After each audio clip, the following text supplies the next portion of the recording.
All right, welcome to episode 30 of the At Bat podcast presented by WARR Media, where we give you our thoughts on the latest Chicago baseball news as well as take a trip around the league. I am Saul Rodriguez along with Miles Porter, and we are joined by Gabe Wilkins. How are we doing today, man? I'm doing well, man. Appreciate you guys having me on, Saul and Miles. As always, we at that finish line time. Who would have ever thought the Phillies would have got a chance to get in the World Series as the third wild card in the first year where, the third wild card was inserted into the playoff format. So they took full advantage of the opportunity. I'm excited to talk about it. Yeah, extreme chaos for sure. How are we doing today, Miles? Yeah, doing good. I mean, this is it's one of my favorite things about baseball is that you can get surprised. There's always so much to look forward to with so many different stories happening right now within the MLB. So it's fun. It's fun to look at. It's fun to be a part of in a way, and just look forward to this very late World Series to get started. Oh yeah, for sure. We're definitely. I'm sure we'll go into. Yeah, I think it will go into November, right? For sure. But yeah, I mean, we'll get into it. But I know it's definitely. I think it's gonna be a long World Series. So hopefully that's for the entertainment purposes. That'd be great. But first, we're gonna start off in Chicago, of course. Gabe, what do you think about the managerial search in general? And then obviously not much is broken this week. We talked about it a little bit before we got on. Is the fact that Joe Espada was a finalist for the Marlins job, but Skip Schumacher got the job. So that kind of, gives us the White Sox a little bit more of a chance to land him. What do you see in that whole situation? I think the news yesterday out of Miami definitely helps the White Sox because, anytime Spada was mentioned as one of the top four finalists for the Marlins job, had history with the organization dating back to like the early to mid 2000s when he served as a third base coach for the franchise. You always kind of have to have your eyes open for news like that, and when you add on top of the fact that he resides in Miami during the off season, I can understand how that made some Sox fans fret. But with that news, you kind of breathe a sigh of relief and you realize that your guy is still on the board because that's the guy really that a lot of White Sox fans want in charge.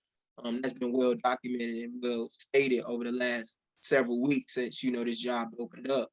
But, it's other guys too, like they just interviewed Kevin Long yesterday, Phillies hitting coach, who has played a vital role in the success of a lot of World Series champions as of late. Was the former hitting coach of the Washington Nationals, worked with Alex Rodriguez back like in the mid to late 2000s with the Yankees, has a real extensive track record, and the guy that I think that is going to be in the running as well. They said that they've been talking with Ozzie Den.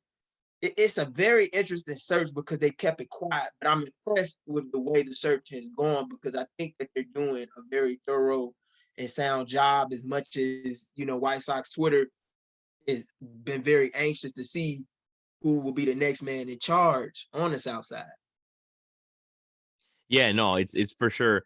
I'm sure that they're waiting a lot on either the World Series or whether, what other managerial, dimes fall and stuff like that. But it's going to be interesting. I know because especially with the White Sox, and we said a little bit before, Ryan, that the fact that, you mentioned, Kansas City right now is one of the only other vacancies in the league, and not many people want to go there. It's a little bit in shambles with what, Dayton Moore and all that stuff in general. Right. So, as you said, so it's going to be, with the White Sox talent. I mean, I don't see how a lot of people don't want to go there. So, whoever gets that job is for sure going to have an opportunity to, cash in on that talent and have an opportunity to fix them.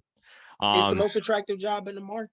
Yeah, I would say right now. I mean, because it's only two openings between the Sox and Royals, unless if Aaron Boone's status is in jeopardy, is the skipper in New York, and the future of Dusty Baker, which I think is a lot heavily contingent on this upcoming World Series against Philadelphia. Oh yeah, of course, and that's the one thing too I didn't think about until you brought it up too, and the fact that if Dusty Baker decides to step down, whether it be if he goes on top. I think if the Astros lose, I don't see him retiring. I think because I mean it's like the Astros, and I don't think the Astros let him go either. I think he's done a great job there, and I think he still has an opportunity. I mean, they can go to the World Series next year. I mean, they've obviously gone to 6 straight ALCSs, so who knows? On the other side, though, who the Astros beat to get to the World Series, the Yankees, and we'll talk a little bit. We'll break down that series and break down more of the Yankees, but. Anthony Rizzo has an opt-out in the offseason. Miles, I wanted to get your opinion on this because The Cubs are looking for a first baseman, and if Anthony Rizzo decides to opt out, I know there's been a lot of chatter whether it be Jose Abreu or whether it be, I don't know, Josh Bell even too. A lot of people have mentioned too with the Cubs. You think Anthony Rizzo would come back to the Cubs? Do you think it's a landing spot that we could expect if that does happen if he opts out?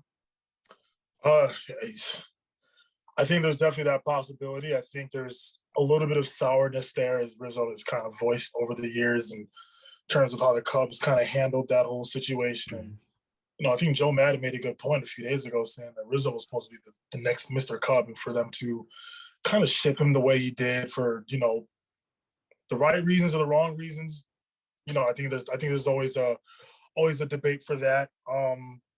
I could definitely see him coming back. I don't feel like it's very likely though.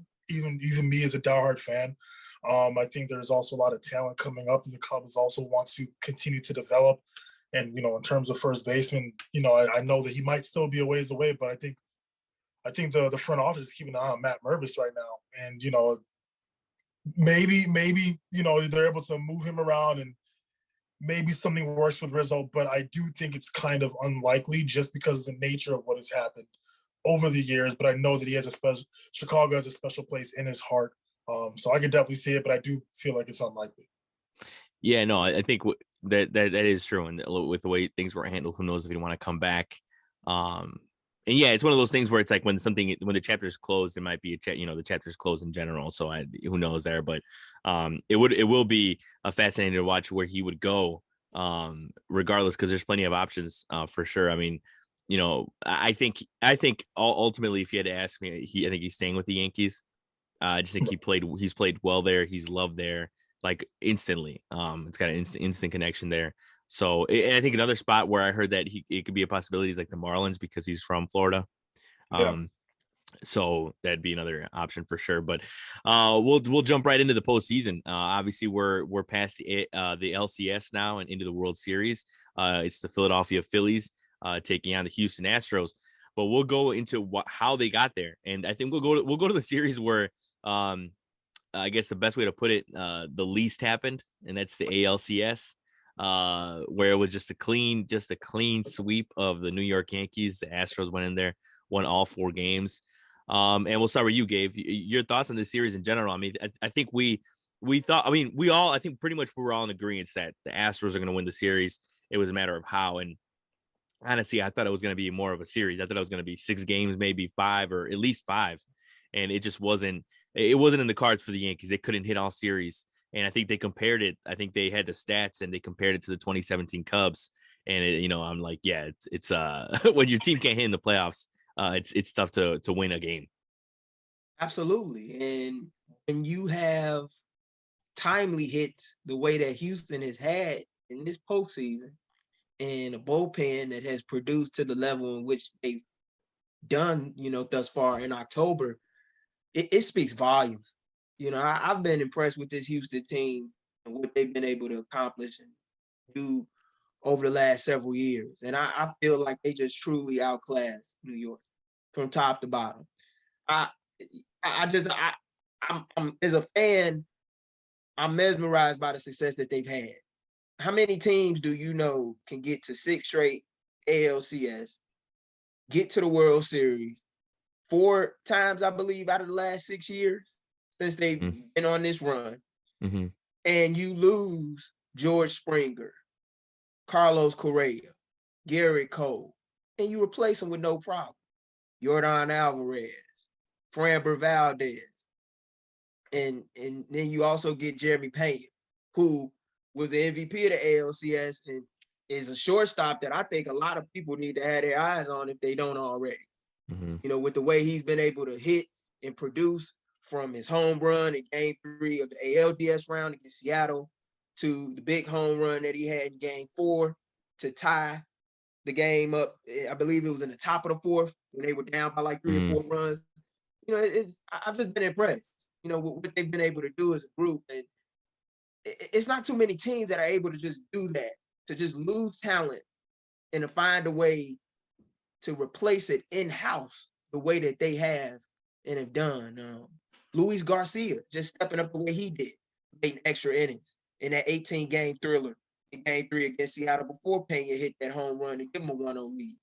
You know, they just that a true definition of strength in numbers. Like the Golden State Warriors in the NBA, that's what the Houston Astros have been to the American League over the last 6 years in Major League Baseball. Yeah, Gabe hit it on the head. The Astros are just a better team, and I know a lot of New York is very frustrated right now with the Yankees and with Aaron Boone. But I also think, you know, Yankees fans being Yankees fans also realize that your team wasn't hitting, but also the pitching was out of this world. They were doing that before they got to the Yankees, and this team is just very well versed all around. Gabe said it perfectly. You know, you lose guys over the years, and then other guys step up. Younger players are getting opportunities. You're getting other players to replace other players that have left. That's a big hats off to this organization for them to be as dominant, to continue to be as dominant as they have, and kind of prove a point. You know, kind of disregarding, hey, you know, what happened in the past. We're a good baseball team without that, and I think that they've proved that this year. And you know, there's very few like bullpens and rotations that scare me. This Astros team has one of those bullpens and rotations that I'm like, look, man, I mean, best of luck with whoever's up there. It's they're a very deep team everywhere, and Dusty Baker has done a great job with this ball club to kind of rally them again this year. And you know, pretty much take them all the way. And now it's gonna be fun to watch. It's gonna be a really fun series to watch. These are two teams that are trying to prove something and are playing for a lot with two extremely strong fan bases. So this Astros team is amazing, and it's gonna be fun. It's gonna be fun to watch. Yeah, no, and I think also too with the Astros in the Yankee series, I think was just seeing how they handled. I think the whole postseason, you could say this about how pitching staffs handled facing Aaron Judge, but I think regardless of who he was facing, man, he just looked off the whole playoffs. So just kind of wanted to get your guys. What did you guys think about? Like, we'll start with you, Miles, and like, what did you see with his play this postseason that just didn't work? I mean, they you know, even I think they said it too. It was on I believe it was MLB Network. Like, he was just getting meatballs, and he wasn't able to do much with it in the postseason. We're not sure what it was, but what did you think about his performance overall, and whether he's going to stay? Because I know he's going to be a free agent now. So, you know, what did you think? Yeah, there was a lot of, you know, kind of going back to the pitching standpoint. The Guardians pitched him very, very well. I think there was a lot that they learned about him throughout this season. They kind of realized the damage they can do at the plate, and clearly they came in there with a game plan where they were just avoiding his barrel. For the few pitches that they did leave over the plate, for the majority, he was missing a lot of them. And so what I saw from every stat I was facing him throughout the playoffs, just keeping it away, breaking balls away, you know, tying his hands up a bit, kind of just making him off balance. And then you could see him kind of pressing during every at-bat after a while. And, you know, when you kind of throw off his game, it kind of threw off the rest of the lineup. Granted, there were a lot of other players who stepped up very well in that lineup that I do think needs to be mentioned. Harrison Bader, amazing this postseason. So I just wanted to note that. But really, they just made him uncomfortable. They made him uncomfortable, and you know, teams weren't pitching him scared. They're pitching him in a way that was like, hey, if you're gonna you know, get one off me, I'm really gonna make you earn it, but I'm gonna make it very, very hard for you. And so in terms of him going back to the Yankees, I don't know. I think it's a matter of who's going to give him the best offer. Now, we know that he turned down 7 years, $213 million. And clearly he feels that he is worth more than that. I don't disagree with him at all. This Yankees management is a little bit different from what we're used to seeing with the Yankees over the years. And I think it's a matter of how much he can buy into this team, and, you know, how much are they willing to offer him that he feels like he's worth. So, you know, it can go either way. They said that they don't know what his intentions are. No one can really guess it. He's been pretty neutral about it ever since the series has ended. So anything can happen. I can see him go back to the Yankees, but I can also see him trying his luck somewhere else. When I look back at Aaron Judge's postseason, I first and foremost, I just really wondered, why was he back leadoff? I think that was a huge mistake early on. And I believe through the first couple of games in the ALDS against Cleveland, he was batting leadoff. And for a guy who, was in search of trying to chase Maris's home run record in the American League, towards the you could see it towards the final couple weeks of the regular season, he was pressing. Mm-hmm. Like Miles said at the play, he was pressing a lot. Instead of just letting it come to him naturally and doing what he does best, which is driving the ball. And he was getting behind in a lot of counts, 0-2. And and the reason why, honestly, is because he was chasing. He was chasing a lot of pitches too, because he wasn't getting anything to hit for such a prolonged period of time, because teams didn't want to be, pitchers didn't want to be that guy who gave up the record-breaking home. But he took that same approach into the playoffs. And he had moments where he showed you, such as Game 3 against Cleveland, when he connected on, I believe it was McKenzie? Yeah, it was McKenzie who was their Game 3 starter. We connected on Tristan McKenzie and took him out to left center. Like, he drove the ball. He kept his approach very simple at the plate. When he did that, he found success. He even did it in Game 5, against Savali, getting it over the short porch. I just feel like him batting leadoff and him pressing was a bad combination. I think it played a part in the struggles. But this is something that he's going to have to answer to at the negotiation table. Yes, he does deserve to get paid top dollar. Yes, he is one of the game's best stars. But he's left a lot on the table throughout his time as a Yankee in the playoffs. And that's what you're judged by and measured by in the city of New York. And the fan base, who I know very well, and I follow a lot of Yankees fans, and I watch a lot of Yankees games, they haven't taken too kindly to it. All in all, he had an incredible season. Nonetheless, he's going to get paid top dollar. Who it will be remains to be seen. I do think that the fans were a little bit harsh on him. It tried to boo him. I thought that was uncalled for a lot, but at the same time, he pressed a lot, man. I think that's what led to his downfall at the plate. And all of that pressure and all of that, the lights on him, it didn't help. Yeah, and you make a good point too with the way that the Yankees fans have taken to that, and I mean, yeah, I know a couple of diehard Yankee fans, and they did not at all take it lightly at all as to how he performed in the playoffs. I mean, I've even had a Yankee fan tell me that it's fine if he goes somewhere else, because they don't want to pay that much, and they don't want they for the postseason, with the way he performs in the playoffs. And I'm like, damn. I'm like, oh damn. I know, right? I know. And I'm just like, okay. I'm like, and I want to say something. I want to say something in response to that. If there's any Yankees fans, listen, this man carried your offense through a tough stretch in August. No one was hitting. I repeat, no one. You also didn't have a healthy DJ LeMahieu in the mix as well, which played a big part, I think, in him batting leadoff.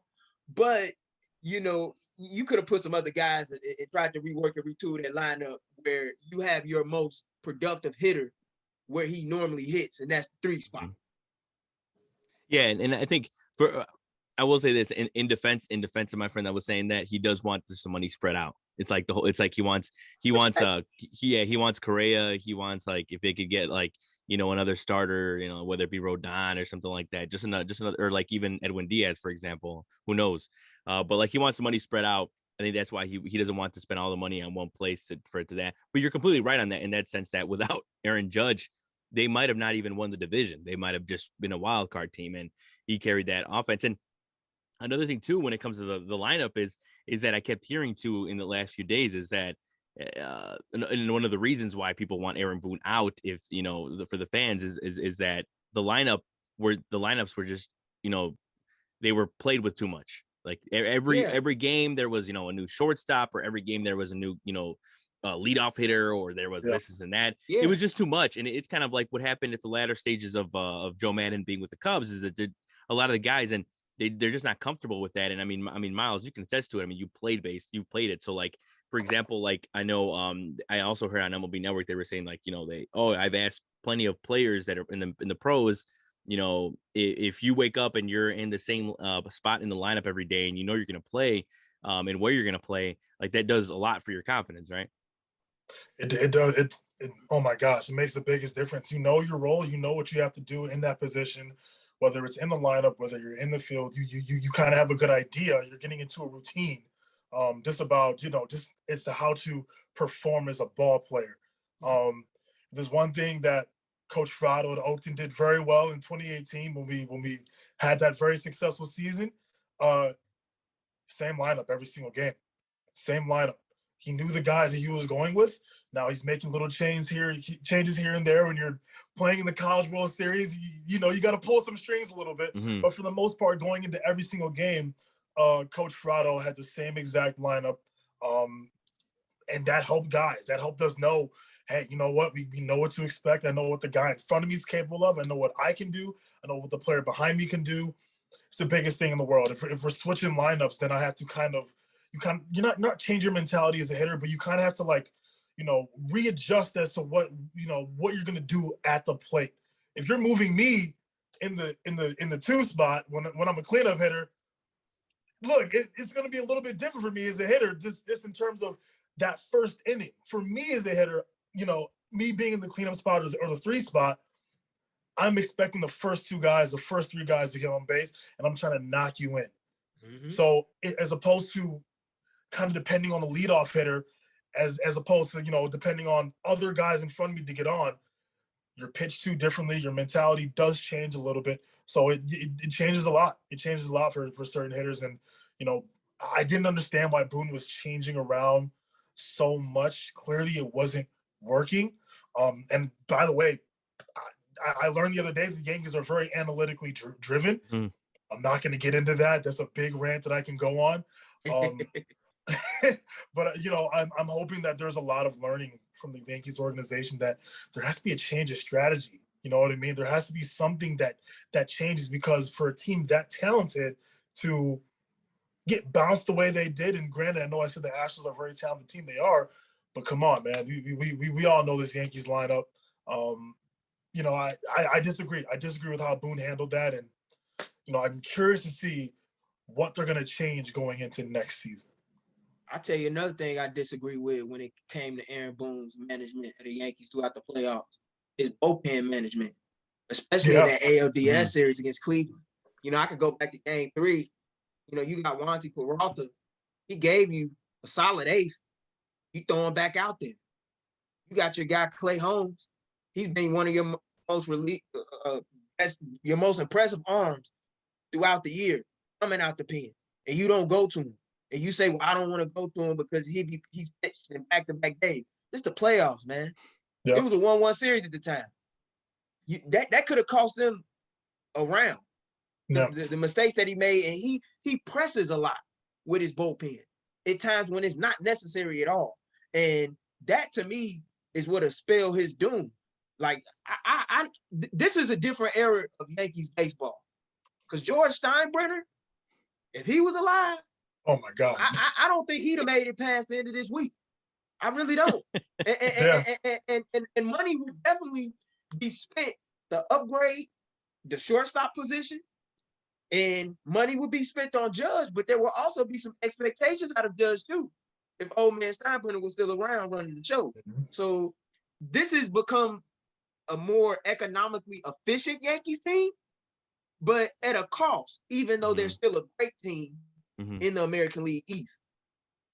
Yeah, no, and you make a good point with the Steinbrenner thing. And one more thing with the Yankees is that the fact that a lot of was made of the fact that they FaceTimed David Ortiz before the game, and they there was all this talk about the 2004 Red Sox, and I mean, when I thought, look, when I heard about it, I was like, well, that's a little funny. That's, whatever, it is what it is. Anything to do to pump up your team. And then I went to Twitter, and the outrage was insane. The Yankee fans were so pissed. And then after the fact too, after the series was over, even worse, obviously. But even I saw Michael Kay. He went on a rant after, man. Oh, he made the best way to understand why the Yankee fans are mad is his analogy, which was super harsh, but it was he said it was like teaching a family member of Abe Lincoln's how to use a gun and how not to use it and then showing them like a clip of Abe Lincoln getting shot. Like that's like it's it's what he said. I was like, damn. but that's what they're saying, right? Because it was the darkest moment in Yankees history, and they're using the Red Sox to pump. It just doesn't make any sense. It's really weird. But they Against went a off. team, a team that has sent you home. Yeah. 3 out of the last 5 years, 2017, 2019, 2022. Like if that ain't enough motivation, being down 3-0 to a team that sent you home twice in the last 4 years leading up into Sunday night, I don't know what is. Yeah. The Yankees not used to being the little brother of a team. They've become the little brother of Houston. Yeah, and to this extent too, because they've obviously played second fiddle to the Red Sox in the last 20 years, right? Because the Red Sox have won World Series and stuff like that, whatever. More, at least I should say.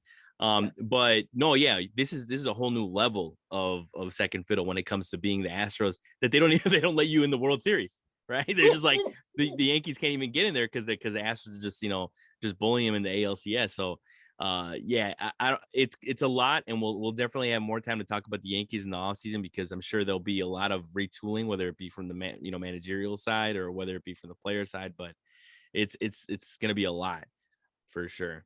All right, but now we'll shift our focus to the NLCS, where it was a longer series, not by much, but it was longer. But I just felt like the NLCS it was just more eventful. Like there was just more twisting and turning and more seesaw games and comebacks and all this stuff. It was a more exciting series for sure. Obviously the Phillies came out on top 4-1 over the Padres. Thought the Padres were going to put more of a fight when it came to the win-loss column. But they just weren't able to, hang with the Phillies bats. And I think that's what the series ultimately came down to. Zach Wheeler, Aaron Nola, they did their thing. I mean, Zach Wheeler for sure is the best pitcher the Phillies got right now, the hottest pitcher they got. And he showed up. And obviously Bryce Harper was MVP of that series for a reason, because that man is the hottest bat in the playoffs. So yeah, we'll start with you, Miles. What did you think overall about the series in general with the Phillies and the Padres? Very, very fun series to watch. I just love seeing the Phillies fans and the Philly fanatics, everyone enjoying themselves. That was a story for the Phillies. They took care of business, even in San Diego. And by the time they get home, they have so much momentum. And Bryce Harper putting the team on his back the way he did. Rhys Hoskins also kind of just getting hot out of nowhere. It's great. It's great for baseball. Just going over this overall run for the Phillies, I think it is one of the coolest things ever. I still want to say that Kyle Schwarber hit one of the hardest balls I've ever seen in my life. That was one of the quickest swings I've ever seen. So there's so much great to this breakdown when it comes to the Phillies. Do I think they're better than the Astros? No, but we've been here before with the not as good team kind of being at a disadvantage. We've been here before. So, I really want to highlight Zach Wheeler. I think that he has been absolutely lights out. I still feel like he hasn't gotten a lot of credit. I still feel like he's not talked about enough. I'll correct that. And just from an overall, pitching standpoint, everyone has stepped up. And so it's been great to see. And I think the Phillies have all the momentum in the world going into this very tough series against the Astros. If you had told me in the middle of September when Philadelphia came into Wrigley Field and got swept by the Cubs, that we would be here talking about the Phillies being 4 wins away from their first World Series title since 2008, I would have not believed you. I looked at you like he's crazy.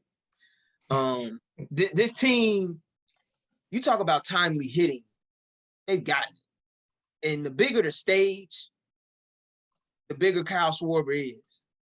And he's been that way since his first playoff run with the Cubs, hitting the home run against St. Louis in the NLDS to help them, overcome the Cards that year as a wild card team, to doing it in Philadelphia.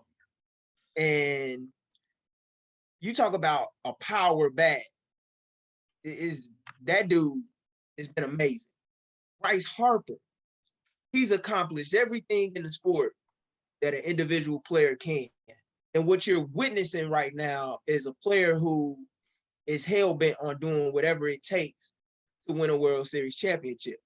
You cannot tell me that Bryce Harper, every single day, he wakes up, does not think about the fact that the Nationals won the World Series after he left and decided to go to Philadelphia. He knows that the time is now, and hits like the one that he had in the bottom of the eighth to give Philly the lead in a key spot in the ball game when the game was on the line. That's just true clutch hitting. That's what it's all about, man. You know, he's got all the money, he's gotten all the accolades. As I said, he wants that ring. And this is a team that is not to be played with. Like Miles said, they have all the momentum.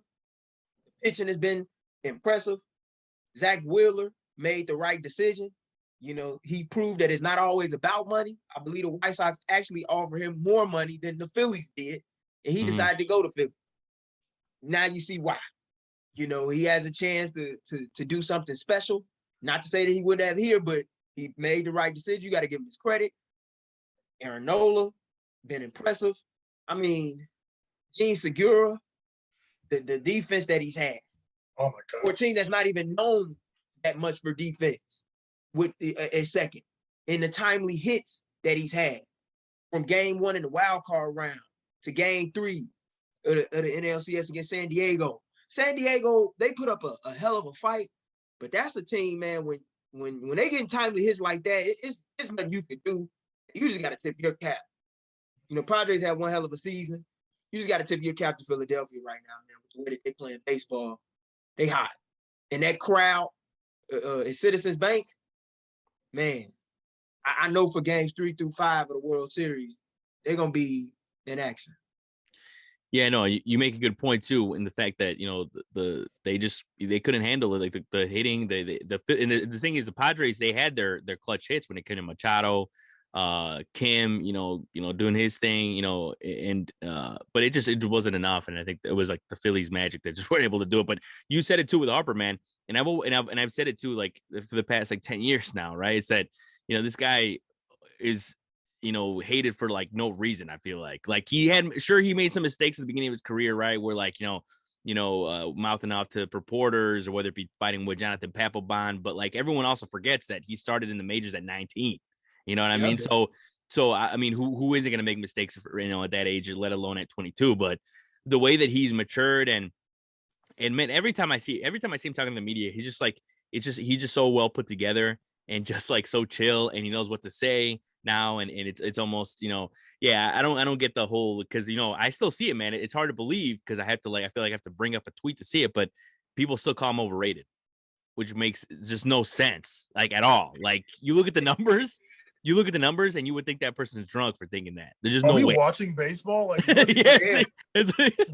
You got to ask that question at this point. I mean, the man did win MVP last year, by the way. Yeah. You know, he's still the reigning National League MVP. And he's showing you why on the game's biggest stage right now. He's batting over 400. and he has matured. And that's part of growing. That's part of learning the game, not only on the field, but off of the field. But that's a guy, man, who's hell-bent on trying to get a World Series championship. He knows what Washington did without him. And I know that made him feel some type of way. And now that he's back on that stage for the first time, and I want to say, 4 years? Like, he knows this is a golden opportunity. These opportunities don't come around often for baseball players. You're fortunate if you can play 10 plus years and get to the postseason half of the time. So he knows what's at stake. And also just the fact that, you know, all you got to say to somebody if doubting him is just look at his baseball reference page. For one, just look at it. Two, just you know, baseball reference has that thing where you compare other hitters at their age, right? And that you show, like, it shows Bryce Harper compared to other hitters at 29. Number 1, Barry Bonds. I mean, it's all you got to say. It's at that point, it's over, right? So the argument's over. All right, we are now joined by Chris Pennant. Thanks for coming on, Chris. And we're talking about the World Series right now, man. So first of all, how are you doing? And then also you can let us know your thoughts overall on the Phillies taking out the Padres. Doing all right. Had an interview that came up suddenly, so apologize to you guys for coming in the middle. Apologize to the audience as well. But when you're trying to chase that full time, you know how it goes. No, yeah, I think this is it's funny. It's funny to me how Bryce Harper downplayed because I got the chance to watch his post game interview. I wanted to see that over Reese Hoskins or anybody else on the Phillies because it wasn't like Bryce Harper was subject to the Ewing theory. You know, his teams didn't just move on from him, a superstar, and then make it to the playoffs. I think it was the opposite. You know, Washington didn't just get lucky. They had the confluence of things, and so often happens in baseball. The confluence of things came together for them at the right time. But it was so glaring for a team that was built around this kid to, after he left, go to the World Series and win in such an improbable fashion. So this was a big moment for him to get to the World Series because he was always the centerpiece of this Philadelphia team. You know, even with the other stars they've had on their roster, specifically on the offensive side, he was always going to be the guy who got them to where they needed to be, or if they didn't get there, you know, he was going to be the one most scrutinized. So Bryce Harper has played about as well as a superstar can play when the lights are turned on brightest. I said when we were here a week ago that I thought the Phillies bats were hotter. And it turned out for somehow I was right. As much as I don't watch National League, the Phillies really came through. I think I saw a headline on MLB that they went back to Philadelphia tied 1-1. And I think the headline, it wasn't a San Diego headline, saying that with Joe Musgrove on the mound, this could just be the start of a really bad stretch for them in terms of this series. And it was exactly the opposite. They got done what they needed to do, and Bryce Harper was at the forefront of that. Yeah, no, 100%. That's what I thought too. Is that, and I said it too. I thought that the Padres pitching could be the difference here, and it still was the Phillies, man. That they were able to, Aaron Nola, Zach Wheeler were able to do their thing. So, credit to the Phillies. I mean, they just came through, and when it mattered most, in the clutch hitting, Gabe mentioned too, the clutch hitting, and also the pitching, man. You got to tip your cap to their bullpen, and I for sure. I mean, the first time we talked about the playoffs, the wild card series, I had them going out in the first round. I did too. Yeah, there you go. Yeah, and it was because I never thought that this team would get as far as they have gotten, and they are proving that this playoff format is beneficial. Because if it was a year ago, they would not be here right now. And adding that third wild card spot not only helps keeps fans in the seats, but it also proves to guys around the league that all you got to basically do is just get in. Because if you get in, you have a chance. And you throw the records out the window. It's like Derek Jeter said in the Captain documentary. Everybody's 0-0 when October comes around. Oh, of course. And then who else to tell you that but Dodger fans, right? Now they know, yeah. Mets fans too. Braves fans last year, even. Yep. Yeah. So I mean, it's just, yeah, it's a whole other ball game, and especially, and I think a lot of people too also wanted to say that the fact that the 5 days off for the first seeds, and I don't know, for me I think one, look at the Yankees and the Astros, they made it through, so 2 out of the 4 higher seeds. But I think also you just got to let the playoff series, or the teams get used to the playoff series in the next few years, see how it goes. I think 1 year is not a good test to be like, oh yeah, let's get rid of it. Because I know a lot of people obviously were talking about it, mostly the fans of teams that were left out of the LCS, obviously. But either way, going out of the World Series now, it's obviously going to be the Phillies and the Astros. But we'll start with you, Miles. What is your overall thoughts with this matchup? Obviously, as Gabe said earlier, no one expected the Phillies to be here, let alone beat the Astros. And now, I think they have, both these teams have a chance of winning. Ultimately, we know the Astros are the better team on paper, and the way they've been playing, obviously, have been way better. But we know it's gonna be an entertaining series, and you said it, of course, also with the fact that these two fan bases are just crazy. But I mean, Phillies, they got fans climbing up light poles even though they're greased up. So, go ahead. Yeah. I mean, this is a team that's playing very, very inspired baseball, and the Astros are also playing very focused baseball. So it's two really good combinations right now that are going to mesh, I think, for a very good series. Yeah, I think with the Phillies, it comes down to, you know, their hitters have to stay hot. You know, Zach Wheeler, Aaron Nola, they got to do their jobs as well, as long with everyone else in the bullpen and the rotation. The best thing that they could do is just not let the Astros kind of cool them off. The Astros are good at doing that.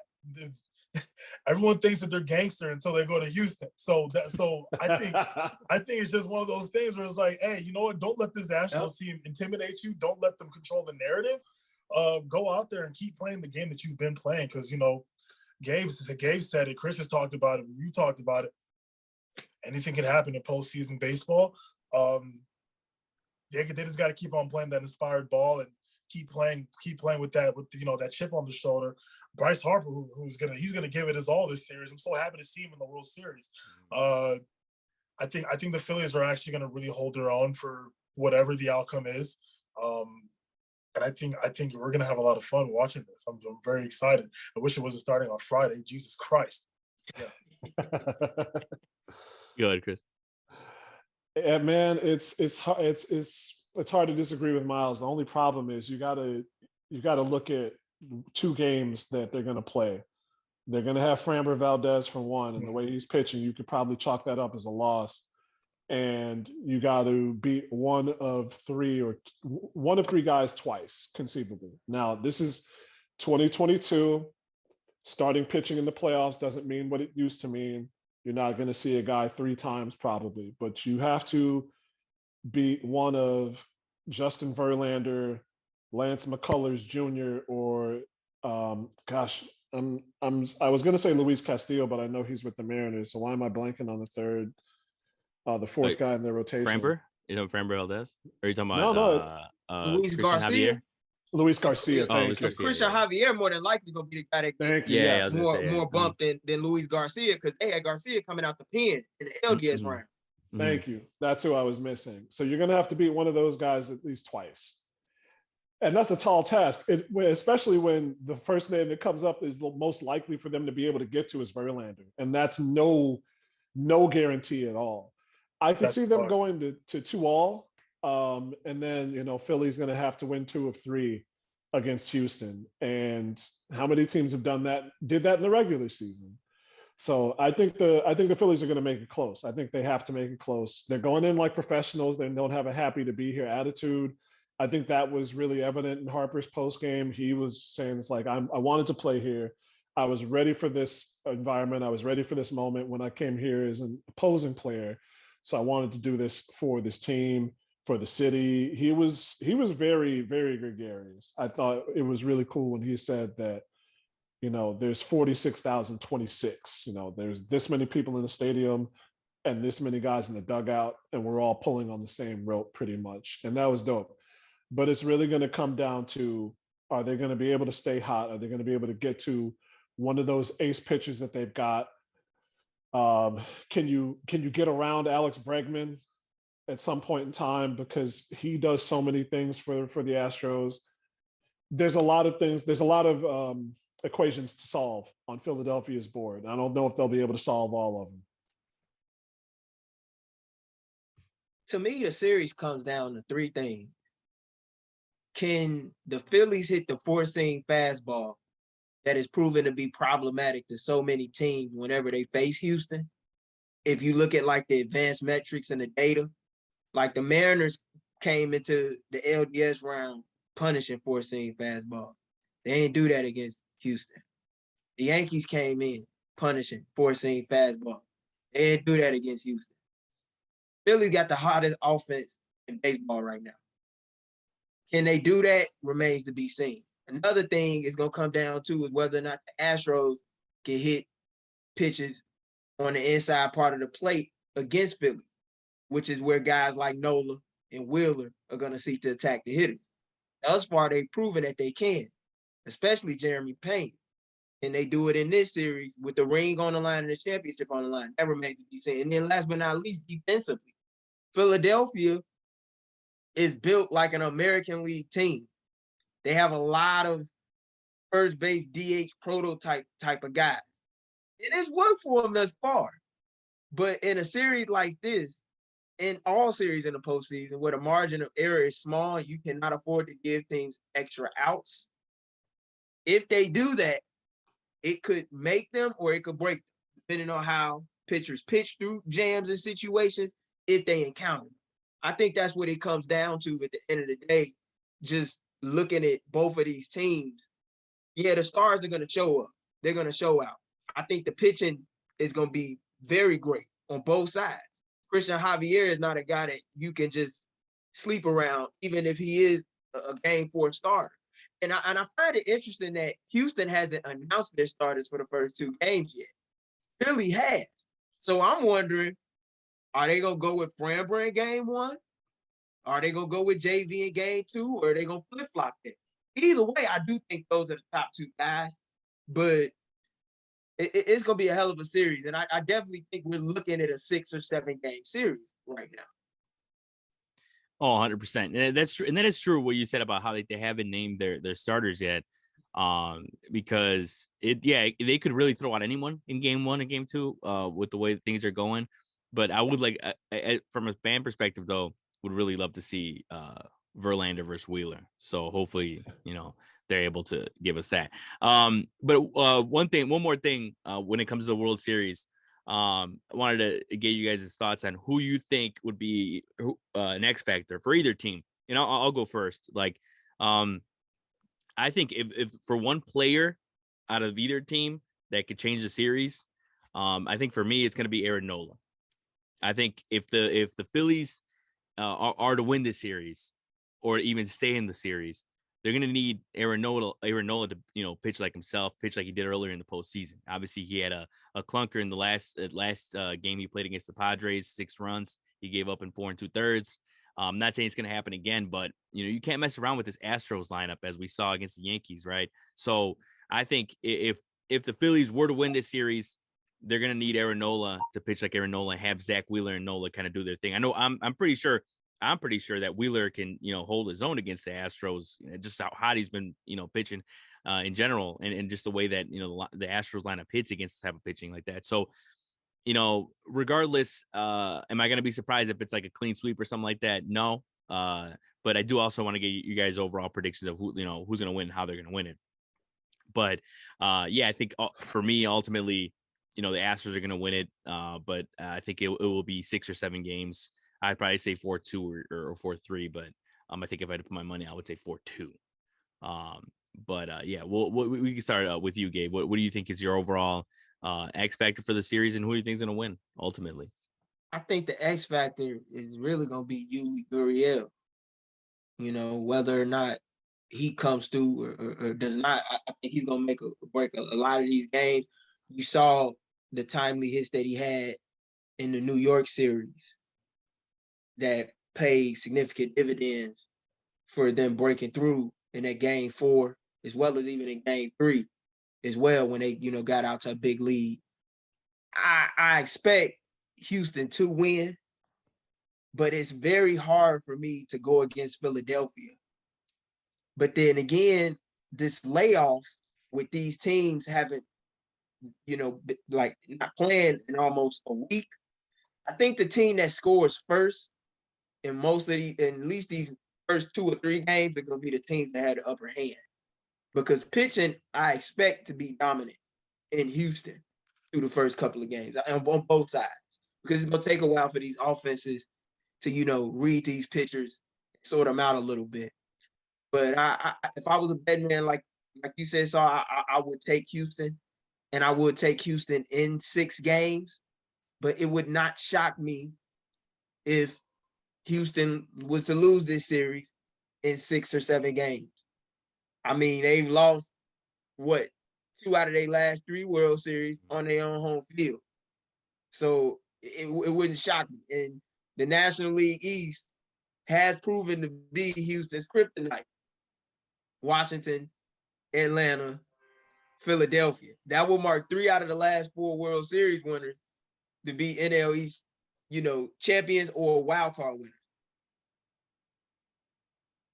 Go ahead, Chris. I like how Gabe mentioned that the team that scores first usually succeeds. And who have we seen leading off games for Philadelphia? One of my least favorite players in the league, Kyle Schwarber. And that's going to be the X factor for sure for this series. Man was 6 for 15 in the championship series. How many of those 6 hits left the ballpark, as the Sox announcers would say? 3 of them. Three times they got the early edge because Schwarber's out there to hit bombs.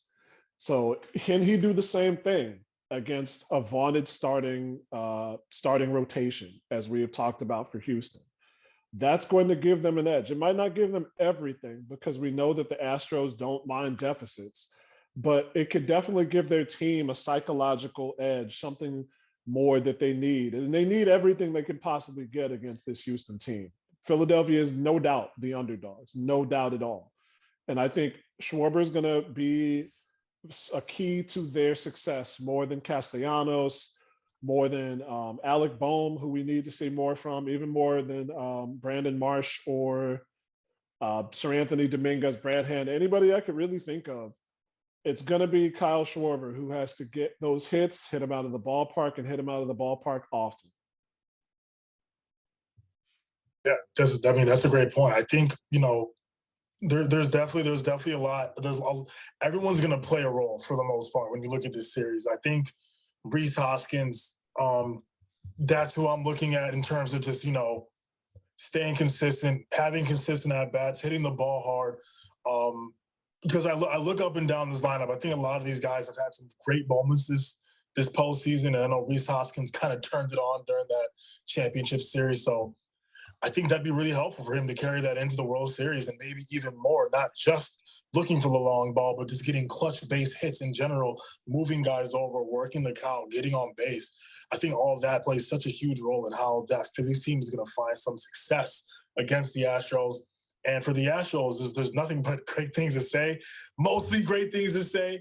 I would say the one thing that I'm looking at, Jose Altuve. And if Jose Altuve is able to find it during this World Series, I think that kind of puts the Astros over the top because, really, for the most part, the majority of this lineup has hit fairly well. I think Kyle Tucker's had, I think he's been okay, not really all that great. But, Jose Altuve is still Jose Altuve. Dusty Baker hasn't changed the lineup. You see Jose Altuve at the top of the lineup every single game. So I think for him to kind of turn it on even more during the World Series, set the tone during each at-bat, I mean, I don't know. I think already this Astros team is potent. That's the word of the week that I'm going to use for the Astros. It'll be a different word next week. But potent is the word I'm going to use for them this week. And if Jose Altuve is able to find it and turn it on and contribute even more to this offense, that's a luck. Yeah, no, that's true. I mean, with the way, and you guys all make your great points. And I think that the way that Gabe said, I mean, I didn't think about that either with the NL East, just, being able to beat them like that and being their kryptonite. I mean, that's if the Phillies are able to pull it out, I mean, that narrative is going to live forever. I think in the fact that it's, the NL East was able to take down the great Astros teams of the, of this half century, but yeah, it's going to be an epic series. I think it's just two teams that have that firepower, have the pitching, and the clutch gene. Each team has their own, it's I don't think any team has been able to match the clutchness of the Astros, the players they've got. But if you're going to pick any team out of the playoffs, it's probably be the Phillies with the way that, Bryce Harper's hitting, Rhys Hoskins is hitting, no stage is too big for these guys. And I think that's what makes, this World Series just so exciting to, that it's going to be, a hell of a watch either way. But definitely great to have all you guys on this week. Gabe, Chris, I'm sure we'll have you guys on next week to talk either post World Series or we'll be in the middle of the World Series, depending on how long this thing goes. And of course, Miles, thanks for coming out again. And we'll definitely enjoy the World Series and come back on next week. All right, guys. Yes, sir. All right. All right, guys. Until next time, this was episode 30 of the At Bat Baseball podcast. Enjoy the World Series, everyone.